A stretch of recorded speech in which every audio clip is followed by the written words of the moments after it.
Ngayon po'y masasabi ko, si Master Sergeant Orly Gutesa ay mas credible pa po kaysa sa marami sa atin dito sa kapulungan ito. Bilang isang abogado, magmula po nung ako'y maging abogado, iniisip hindi ko po ginawa yung mga bagay na ito. Kumisan nga ako eh. Hindi na abogado, sila pa yung nagsasabi eh. Katulad po ni Saldico.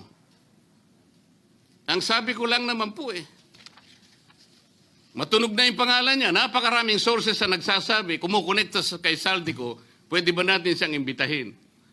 Ang sabi po, hindi na raw siya imbitahin because of interparliamentary courtesy.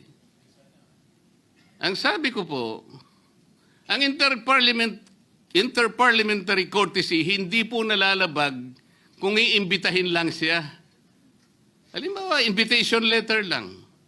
Nagawa ko po yun kay Congressman Toby Chanco. Voluntaryo po yun eh. Kung darating siya, salamat. Kung hindi siya darating, okay lang. Ngunit, ang pinag-uusapan natin ay problemang kasangkot na po ang kinabukasan ng ating bansa.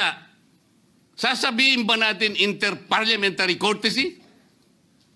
Nakikinig po ang buong bayan. Tatakpan po ba natin ng dahil sa interparliamentary courtesy? Nakasulat po ba sa bato yun? Absolute po ba yun?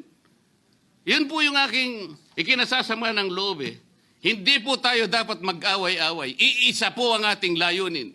Ang ating bansa ang pinaka-importante sa ating lahat. Bakit po kinakailangang ilihis natin? Bakit po tayo gagawa ng paraan para pagtakpan po natin ang hindi dapat pagtakpan?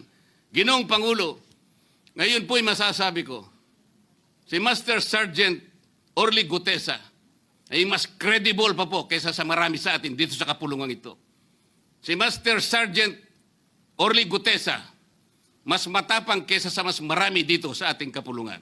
Maraming salamat po, Ginoong Pangulo. Thank you, Senator